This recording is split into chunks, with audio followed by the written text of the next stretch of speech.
Hey y'all, welcome back to Junior's Auto Detailing. Today we're going to be detailing this Honda CR-V.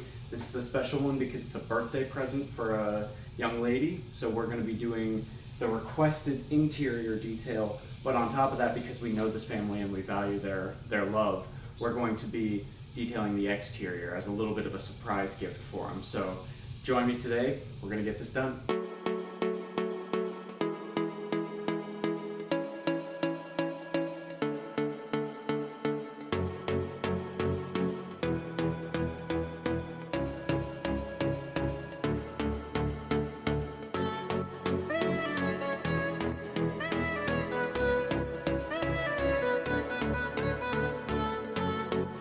And here we're going to start by pressure washing the vehicle. This is just going to help loosen up all the grime and dirt and road debris that may have been stuck on this vehicle, as it hasn't been washed in quite some time, and that was made pretty obvious by the owner, who said they bought this vehicle from a family friend, but they didn't care for the vehicle as much, and so it just needs a good thorough washing. And then when we get done with that, we're going to get right into the foam cannon. We're going to let the foam cannon do a lot of the work for us here, really loosening up the grime that may be stuck on the vehicle even after the pressure washing. So one important thing, you always want to make sure you swirl the foam cannon canister just like that. You don't want to shake it a whole lot, because that's just going to create a lot of foam and suds on the inside of the bottle, and it's not going to give you quite as consistent of a foam and nice thick foam as well when you actually spray the vehicle off. Also, another tip for that is going to be to use nice hot water inside of there. And then once we get this vehicle fully sprayed off here, we're going to let this dwell for a little while. You really want to let the soap do all the work, and while that's happening, you can take your nice soft bristle brush and go around the vehicle and get any of those little small emblems and the nooks and crannies that your rags are probably just not going to get into. You'll also notice that we're using a microfiber rag instead of a designated wash mitt now in the 2-bucket method.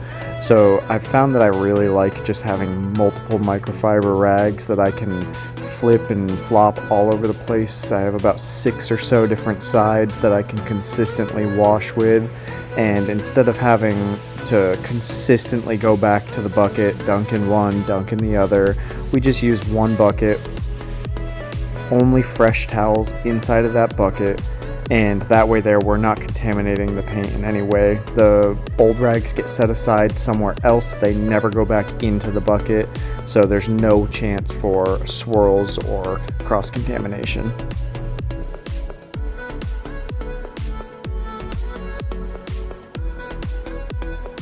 It's also really important to get a really good hard bristle brush for the rubber on your tire. Here you're going to see us use Dark Fury diluted 4:1. Helps a whole lot when you let it sit for a little longer than we did, but we were really powering through this wash here. So just get a good hard bristle brush for the tires, nice soft one for the rims, and it should make light work of those rims and tires from now on for you. Another important step here is when you're drying the vehicle off, always want to make sure that you're using a dampened microfiber drying towel, designated to only drying preferably. And if you're going to wax the vehicle in any way, shape, or form, you can use any speed shine, but if you're going to polish a vehicle after a step like this, don't use one that's going to be putting some sort of a sealant or protectant onto the paint, because then it's just making your job harder for the next step.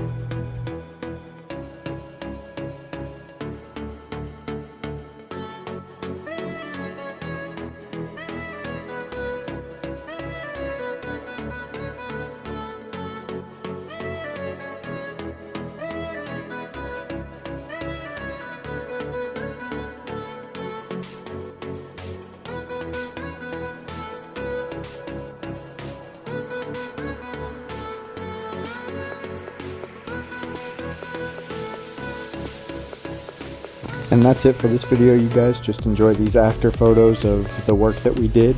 It turned out great, and after a few days went by, the birthday girl got her new car and she was ecstatic. Absolutely loved it, and that's just what we love to hear. Don't forget to like and subscribe if you like the video, and tune into the channel for more. Thanks for watching.